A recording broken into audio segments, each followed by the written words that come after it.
जब अमन और उसका परिवार राजस्थान के एक सुनसान इलाके में स्थित एक पुरानी हवेली में रहने जाते हैं, तो उन्हें अंदाजा भी नहीं होता कि यह सफर उनकी जिंदगी बदल देगा। पहली ही रात अजीब घटनाएं शुरू हो जाती हैं। रात में फुसफुसाहटें, दीवारों पर उभरते खून के धब्बे और एक भयानक परछाई जो अमन के करीब आती जा रही है। धीरे धीरे अमन का व्यवहार बदलने लगता है, मानो कोई अनदेखी शक्ति उसे अपने वश में कर रही हो। क्या उसका परिवार उसे बचा पाएगा, या हवेली का खौफनाक अतीत उन्हें भी अपना शिकार बना लेगा?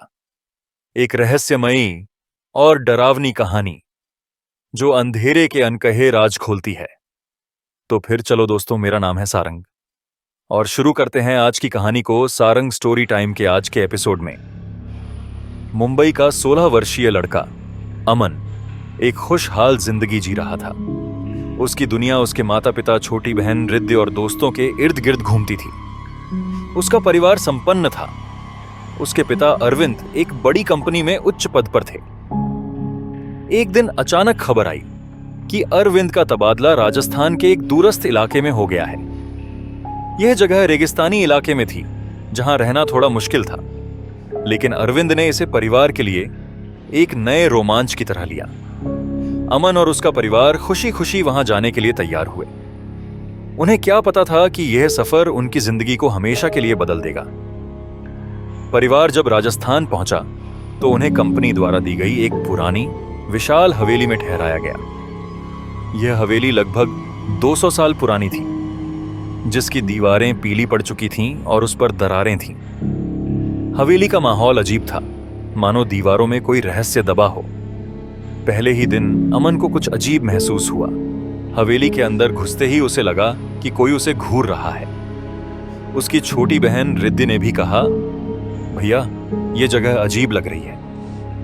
अमन ने इसे सिर्फ एक नया माहौल मानकर नजरअंदाज कर दिया, लेकिन वह नहीं जानता था कि कुछ भयानक चीजें उसका इंतजार कर रही थीं। पहली रात सब लोग सोने चले गए। हवेली के अंदर तेज हवाएं चल रही थीं, जैसे कोई फुसफुसा रहा हो। आधी रात को अमन को ऐसा लगा जैसे कोई उसके कमरे में है। उसने आंखें खोलीं तो देखा कि कमरे के कोने में एक परछाई खड़ी थी। ठंडी हवा के झोंके के साथ परछाई धीरे धीरे उसकी ओर बढ़ रही थी। अमन का शरीर सुन्न पड़ गया। वह चीखना चाहता था, मगर आवाज नहीं निकली। अचानक दरवाजा खुद ब खुद जोर से बंद हो गया। उसी समय उसकी बहन रिद्धि की तेज चीख हवेली में गूंज उठी। अमन दौड़कर रिद्धि के कमरे में गया। वह कांप रही थी और रो रही थी। उसने बताया कि उसने एक सफेद कपड़ों में लिपटी औरत को अपने बिस्तर के पास देखा था, जिसकी आंखें कोयले जैसी काली थीं। तभी हवेली की दीवारों पर अचानक दरारें पड़ने लगीं और एक अजीब सी बदबू फैल गई। उनकी मां पिता भी कमरे में आ गए और सबने देखा कि दीवारों पर खून जैसे धब्बे उभर रहे थे। अरविंद ने तुरंत गांव के एक बुजुर्ग पंडित सोमेश्वर को बुलाया। पंडित सोमेश्वर ने हवेली का मुआयना किया और घबराकर बोले, यह जगह शापित है। यहां कई साल पहले एक औरत को जिंदा जला दिया गया था। उसकी आत्मा अब भी भटक रही है। अमन और उसका परिवार यह सुनकर सन्न रह गए। पंडित ने चेतावनी दी कि इस हवेली में रहना खतरनाक हो सकता है, लेकिन तब तक बहुत देर हो चुकी थी। अमन को लगा कि जैसे कोई चीज उसके शरीर के अंदर घुस रही है। अचानक उसकी आंखें काली पड़ गईं और उसने एक भयंकर आवाज में कहना शुरू किया, तुम लोग यहां नहीं रह सकते। यह मेरा घर है। जाओ यहां से, वरना तुम सब मर जाओगे। अमन की आवाज इतनी डरावनी थी कि उसकी मां रोने लगी। अगली सुबह अमन अजीब हरकतें करने लगा। कभी वह अकेले में बुदबुदाता, कभी खुद को जख्मी कर लेता। उसकी बहन और मां डर के मारे उसके पास भी नहीं जाती। रात को वह जोर जोर से हंसता और रोता, कभी कभी जमीन पर नाखून से खरोंचे मारता।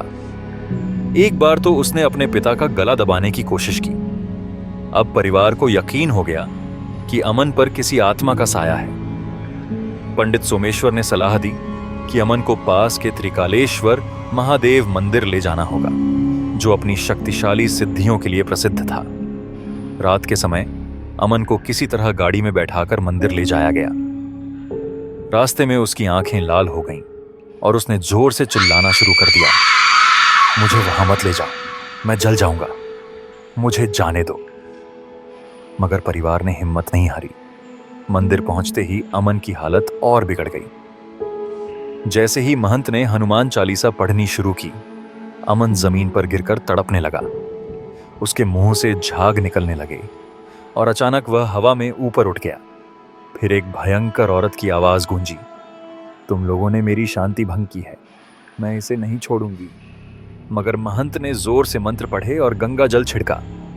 तभी अमन जोर से चीखा और उसके शरीर से एक काली परछाई निकलकर जलती हुई हवा में समा गई। अमन बेहोश हो गया। परिवार डर के मारे कांप रहा था। अमन को होश आने में 2 दिन लग गए। जब वह उठा तो उसकी आंखों में फिर से वही पुरानी चमक थी। उसे कुछ याद नहीं था, मगर उसके माता पिता की आंखों में आंसू थे। वे तुरंत उस हवेली को छोड़कर हमेशा के लिए गांव से बाहर चले गए। अमन ठीक हो गया था, मगर उसके दिल में एक डर हमेशा के लिए बैठ गया था। अब वह जानता था कि अंधेरे में हमेशा सन्नाटा नहीं होता। कभी कभी वहां कोई होता है जो हमें देख रहा होता है। अगर यहां तक आप हमारे साथ हैं, तो ये वीडियो आपको कैसी लगी, ये आप कमेंट्स में जरूर लिख के भेजें। इस चैनल पर हम इसी तरह की और खौफनाक वीडियो लाते रहेंगे, इसीलिए सपोर्ट करें। वीडियो को लाइक करें, शेयर करें।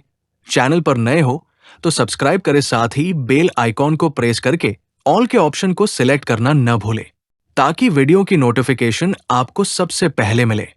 तो फिर मिलते हैं किसी और वीडियो में। जय हिंद।